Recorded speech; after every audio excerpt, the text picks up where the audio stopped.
सत्तः चिकीर्षु लोकसंग्रहम् न बुद्धिभेदं जनये अज्ञानां कर्मसङ्गिनां जोषयेत् सर्वकर्माणि युक्तः समाचरन् प्रकृतेः क्रियमाणानि नैकर्माणि सर्वशः अहङ्कारविमूढात्मा कर्ताहमिति मन्यते तत्त्ववित्तु महाबाहो गुणकर्मविभागयोः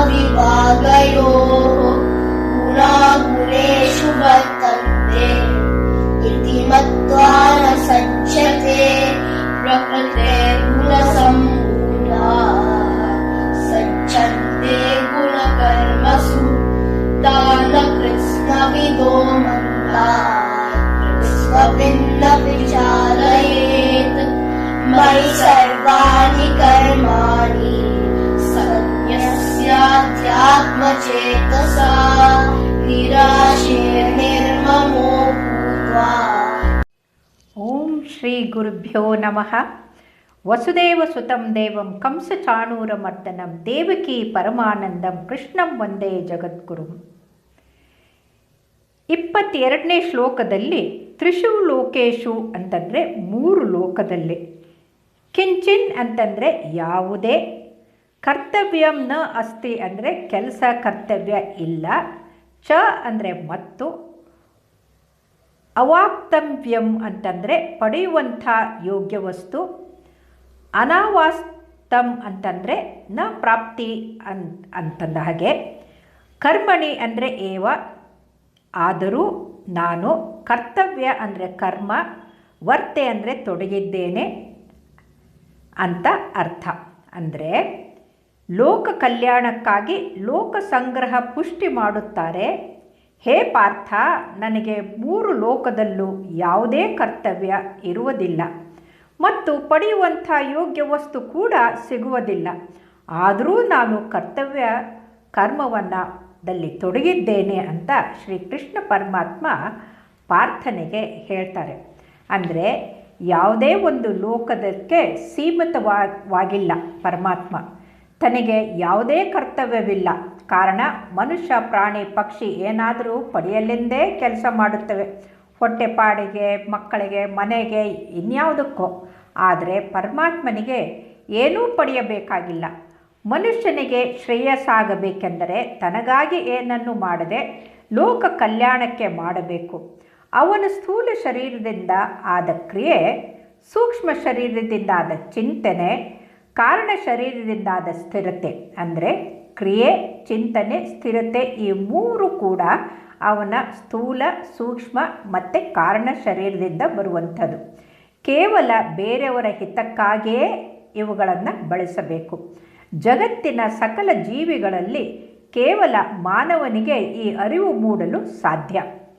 ಮಿಕ್ಕ ಎಲ್ಲ ಪ್ರಾಣಿಗಳು ಕೂಡ ತಮ್ಮ ಹೊಟ್ಟೆಪಾಡಿಗೆ ಮಾಡುತ್ತವೆ. ಇಲ್ಲಿ ವರ್ತ ಏವ ಚ ಕರ್ಮಣಿ ಅಂದರೆ ಇಲ್ಲಿ ಏವ ಅಂತಂದರೆ ಭಗವಂತ, ತಾತ್ಪರ್ಯ ನಾನು ಉತ್ಸಾಹ ಮತ್ತು ತತ್ಪರತೆಯಿಂದ ಆಲಸ್ಯರಹಿತನಾಗಿ ಎಚ್ಚರಿಕೆಯಿಂದ ಸಾಂಗೋಪಾಂಗ ಕರ್ಮ ಮಾಡುತ್ತೇನೆ, ಕರ್ಮಗಳ ಉಪೇಕ್ಷೆ ಅಥವಾ ತ್ಯಾಗ ಮಾಡುವುದಿಲ್ಲ ಅಂತ ಹೇಳ್ತಾರೆ. ಇದೇ ಭಗವಂತನ ಉಪದೇಶವನ್ನು ನಾವೆಲ್ಲರೂ ನಮ್ಮ ಬದುಕಿನಲ್ಲಿ ಪಾಲಿಸಬೇಕು. ಉದಾಹರಣೆಗೆ, ರೈಲಿನ ಎಂಜಿನ್ ಎಳೆದಂತೆ ಹಿಂದಿನ ಡಬ್ಬಿಗಳು ಹೇಗೆ ಮುಂದೆ ಹೋಗುತ್ತವೋ ಹಾಗೆ ಭಗವಂತ ಮತ್ತು ಸಂತ ಮಹಾಪುರುಷರು ಎಂಜಿನ್ನಂತೆ ಕರ್ತವ್ಯ ಕರ್ಮ ಮಾಡಿದರೆ ನಮ್ಮಂಥ ಜನಸಾಮಾನ್ಯರು ರೈಲು ಡಬ್ಬಿಗಳಂತೆ ಅನುಸರಿಸ್ತಾ ಇರಬೇಕು. ಒಂದು ವೇಳೆ ಭಗವಂತ ಮತ್ತು ಸಂತರು ಕರ್ಮ ಮಾಡದಿದ್ದರೆ ಇತರರು ಕೂಡ ಮಾಡದೇ ಇರಬಹುದು. ಇದರಿಂದ ಅವರು ಆಲಸ್ಯಗಳು, ವಿಷಯಲೋಲುಪರು ಆಗಿ ನಷ್ಟವಾಗಬಹುದು. ಇದೇ ಮಹಾತತ್ವವನ್ನು ಶರಣರು ಕಡ್ಡಾಯವಾಗಿ ಸಮರ್ಪಣಾ ಭಾವದಿಂದ ಕಾಯಕ ಮಾಡಬೇಕಂತ ತಿಳಿಸುತ್ತಾ, ಹಗ್ಗ ಹೊಸೆಯುವ ಒಬ್ಬ ಸಾಮಾನ್ಯ ನೂಲಿಯ ಚಂದಯ್ಯ ಶರಣ ಹೇಳ್ತಾರೆ, ಗುರುವಾದರೂ ಕಾಯಕದಿಂದಲೇ ಜೀವನ್ಮುಕ್ತಿ, ಲಿಂಗವಾದರೂ ಕಾಯಕದಿಂದಲೇ ಶಿಲೆಯ ಕುಲ ಹರಿಯುವುದು, ಜಂಗಮನಾದರೂ ಕಾಯಕದಿಂದಲೇ ವೇಷ ಪಾಶ ಅಂದರೆ ಬಂಧನ ಹರಿಯುವುದು. ಗುರುವಾದರೂ ಚರಸೇವೆ ಮಾಡಬೇಕು, ಲಿಂಗವಾದರೂ ಚರಸೇವೆ ಮಾಡಬೇಕು, ಜಂಗಮವಾದರೂ ಚರಸೇವೆ ಮಾಡಬೇಕು. ಇದು ಚಂದೇಶ್ವರ ಲಿಂಗದ ಅರಿವು ಅಂತ. ಅಂದರೆ ನಿಜವಾದ ಲಿಂಗದ ಅರಿವು ಅಂದರೆ ಭಗವಂತನ ಅರಿವು ಅಂತಂದರೆ ನಾವೆಲ್ಲರೂ ಕೂಡ ಕರ್ಮವನ್ನು ಸತ್ಯಶುದ್ಧವಾಗಿ ಮಾಡಲೇಬೇಕು. ಇದರಲ್ಲಿ ಗುರುಲಿಂಗ ಜಂಗಮ ಯಾರೇ ಆದರೂ ಚರಸೇವೆ ಮಾಡಲೇಬೇಕು ಎನ್ನುವ ಅರಿವನ್ನು ಮೂಡಿಸುತ್ತೆ. ಇದನ್ನು ನಾವು ನಿತ್ಯ ಕರ್ತವ್ಯ ಪರಾಯಣ ಮಾಡಬೇಕು. ಸಾಧಕನೇ ಭಗವತ್ ತತ್ವದ ಅನುಭವ ಅರಿವು ಆಗುವುದು. 23-24ನೇ ಶ್ಲೋಕಗಳಲ್ಲಿ ಮುಂದುವರಿಸಿ ಶ್ರೀಕೃಷ್ಣ ಪರಮಾತ್ಮ ಹೇಳ್ತಾರೆ, ಏಕೆಂದರೆ ಹೇ ಪಾರ್ಥ, ಒಂದು ವೇಳೆ ನಾನು ಯಾವುದೇ ಸಮಯದಲ್ಲಿ ಎಚ್ಚರಿಕೆಯಿಂದ ಕರ್ತವ್ಯ ಕರ್ಮವನ್ನು ಆಚರಿಸದಿದ್ದರೆ ದೊಡ್ಡ ಹಾನಿ ಉಂಟಾದೀತು. ಕಾರಣ, ಮನುಷ್ಯರು ಎಲ್ಲ ಪ್ರಕಾರದಿಂದ ನನ್ನ ಮಾರ್ಗವನ್ನೇ ಅನುಸುತ್ತಾರೆ.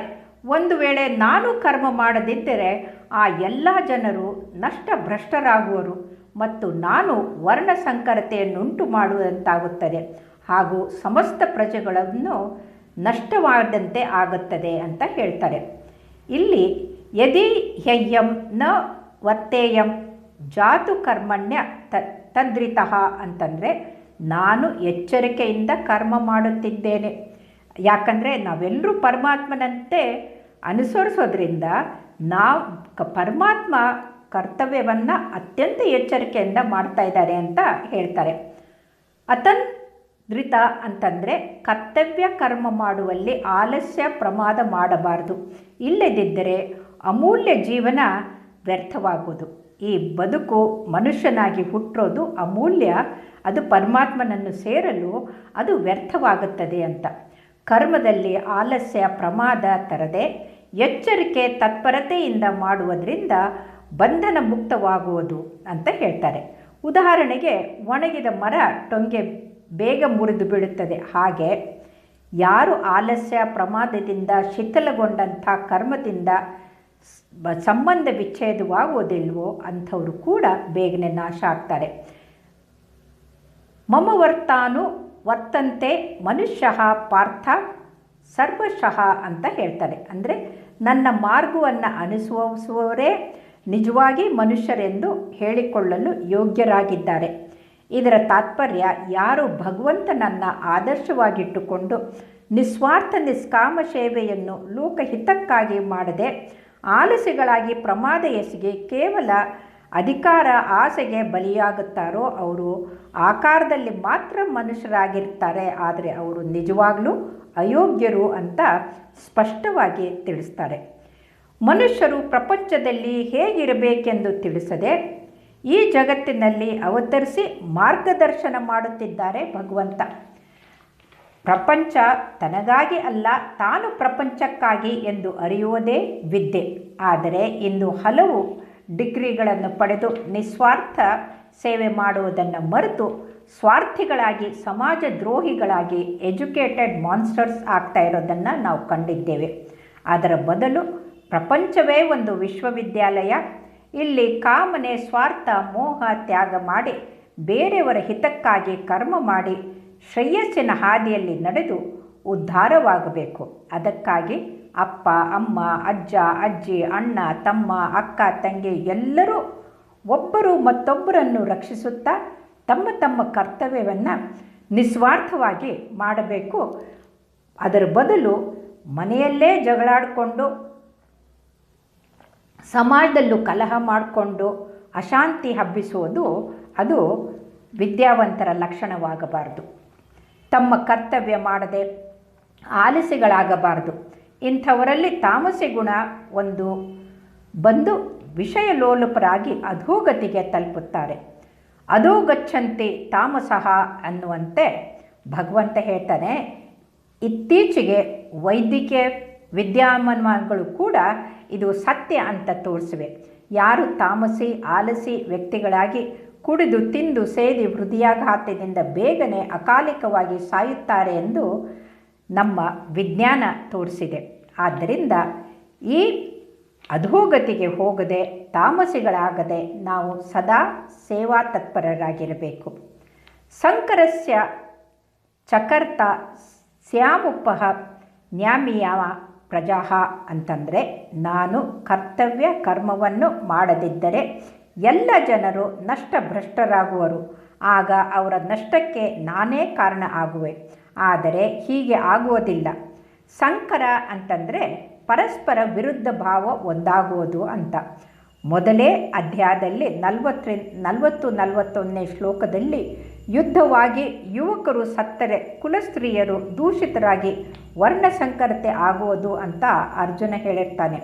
ಆದರೆ ಇಲ್ಲಿ ಭಗವಂತ ಅದರ ವಿಪರೀತ ಮಾತನ್ನು ಹೇಳುತ್ತಿದ್ದಾನೆ. ಅಂದರೆ ಯುದ್ಧರೂಪಿ ನಿನ್ನ ಕ್ಷತ್ರಿಯ ಧರ್ಮವಾದಂಥ ಕರ್ತವ್ಯ ಕರ್ಮ ಅದನ್ನು ಮಾಡದೇ ಇದ್ದರೆ ವರ್ಣಸಂಕರತೆ ಉಂಟಾದೀತು ಅಂತ ಎಚ್ಚರಿಕೆ ಗಂಟೆಯನ್ನು ಬಾರಿಸ್ತಾ ಇದ್ದಾನೆ.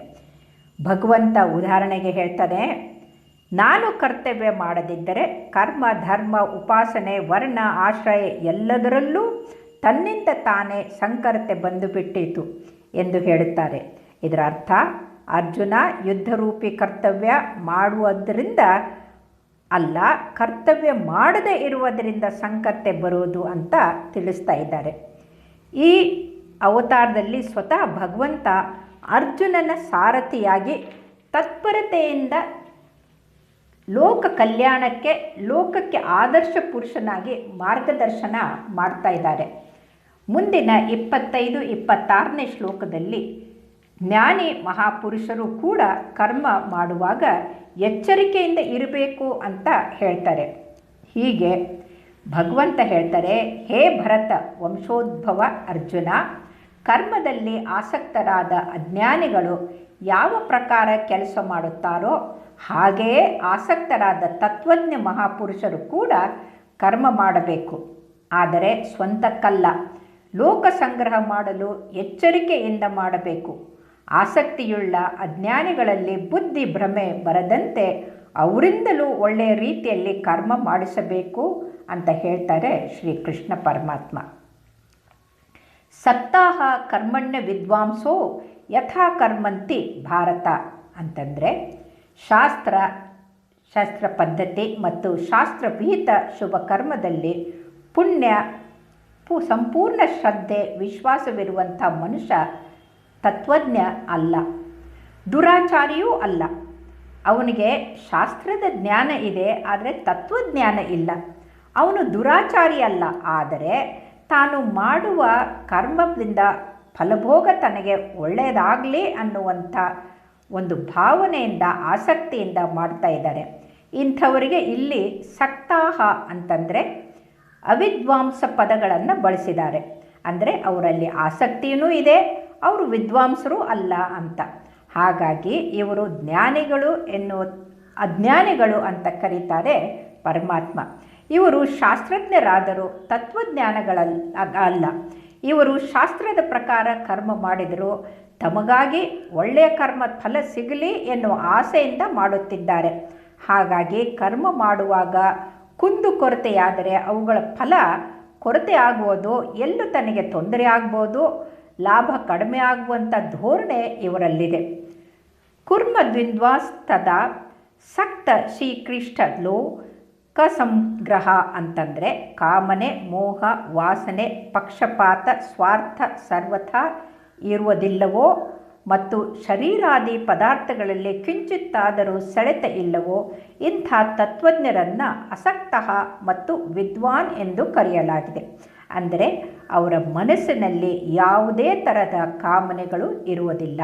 ಇಂಥ ಶ್ರೇಷ್ಠ ವಿದ್ವಾಂಸರಿಂದ ನಾನು ಲೋಕಹಿತಕ್ಕಾಗಿ ಮಾಡುತ್ತೇನೆಂಬ ಭಾವವೂ ಇರುವುದಿಲ್ಲ.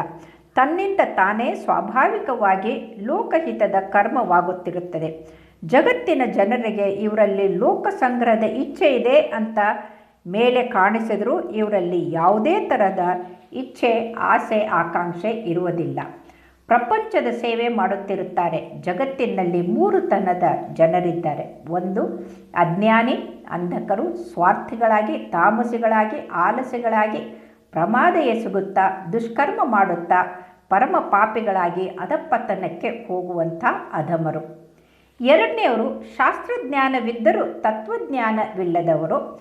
ಶಾಸ್ತ್ರೋಕ್ತವಾಗಿ ಒಳ್ಳೆಯ ಕರ್ಮ ಮಾಡಿದರೂ ಅವರಿಂದ ತಮಗೆ ಉತ್ತಮ ಫಲಗಳು ಸಿಗಬೇಕು ಎಂಬ ಕಾಮನೆ ಪೂರ್ವಕ ಮಾಡುವುದರಿಂದ ಅವರಿಗೆ ಅವಿದ್ವಾಂಸ ಆಸಕ್ತರಲ್ಲ ಅಂತ ಹೇಳಲಾಗಿದೆ. ಇವರು ಮಧ್ಯಮರು. ಕಾರಣ ಇವರು ಸತ್ಕರ್ಮ ಮಾಡಿದರೂ ಭವಬಂಧನಕ್ಕೆ ಒಳಗಾಗುತ್ತಾರೆ. ಇನ್ನು ಮೂರನೆಯವರು ಆಸಕ್ತರು, ವಿದ್ವಾಂಸರು, ತನ್ನನ್ನು ತಾನು ಅರಿತವರು, ತತ್ವಜ್ಞಾನಿಗಳು, ತಾನು ಬೇರೆಯಲ್ಲ ಪರಮಾತ್ಮ ಬೇರೆಯಲ್ಲ ಅಂತ ಮರ್ಮವನ್ನು ಅರಿತಂಥವರು. ಯಾವುದೇ ಆಸಕ್ತಿಯ ಲವಲೇಶವೂ ಇಲ್ಲದೆ ಸಮರ್ಪಣಾ ಭಾವ ತತ್ಪರರಾಗಿ ಲೋಕಹಿತಕ್ಕಾಗಿ ಕರ್ಮ ಮಾಡುವವರು ಉತ್ತಮರು, ಶ್ರೇಷ್ಠ ಮಹಾಪುರುಷರು. ಇವರು ಭಗವಂತನಂತೆ ಆದರ್ಶರು. ಎಲ್ಲರೂ ಇವರನ್ನು ಅನುಸರಿಸಬೇಕೆಂದು ಶ್ರೀಕೃಷ್ಣ ಪರಮಾತ್ಮನ ಇಚ್ಛೆ. ಅದನ್ನೇ ಉಪದೇಶಿಸಿದ್ದಾರೆ. ತತ್ವಜ್ಞ, ಮಹಾಪುರುಷ ಮತ್ತು ಭಗವಂತ ಇವರಿಬ್ಬರಲ್ಲೂ ಕರ್ತೃತ್ವದ ಅಭಿಮಾನ ಇರುವುದಿಲ್ಲ. ಅವರು ಕೇವಲ ಲೋಕಹಿತಕ್ಕಾಗಿ ಕರ್ಮ ಮಾಡುತ್ತಿರುತ್ತಾರೆ. ಇವರಿಬ್ಬರಂತೆ ನಾವೆಲ್ಲರೂ ಸಾಧಕರು. ನಮಗಾಗಿ ಎಂದು ಏನೂ ಮಾಡದೆ ಪ್ರತಿಯೊಂದು ಕರ್ಮವನ್ನು ಸಮಾಜದ ಹಿತಕ್ಕಾಗಿ ಮಾಡಬೇಕು. ಅಷ್ಟೇ ಅಲ್ಲ, ಜನರು ಉನ್ಮಾರ್ಗದಿಂದ ದೂರ ಸರಿಯದೆ ಸನ್ಮಾರ್ಗದಲ್ಲಿ ನಡೆಯುವಂತೆ ಅವರನ್ನು ಪ್ರೇರೇಪಿಸಿ ಅವರನ್ನು ಕೂಡ ಉತ್ತಮ ಕರ್ಮಕ್ಕೆ ತೊಡಗಿಸಬೇಕು. ಶಾಸ್ತ್ರಕ್ಕನುಸಾರ ನಡೆಯುವವರು ಕೂಡ ತಮ್ಮ ಅಂತರಂಗದಲ್ಲಿ ನಾನು ನನಗಾಗಿ ಏನನ್ನೂ ಮಾಡುವುದಿಲ್ಲ ಅಂತ ತಿಳಿದುಕೊಳ್ಳುವುದಲ್ಲದೆ ಹೊರಗಡೆಗೆ ಬಹಿರಂಗವಾಗಿ ಜನರಿಗೂ ಕೂಡ ಅದನ್ನು ಹೇಳದೆ ಲೋಕಹಿತಕ್ಕಾಗಿ ಕರ್ಮವನ್ನು ಮಾಡಬೇಕು.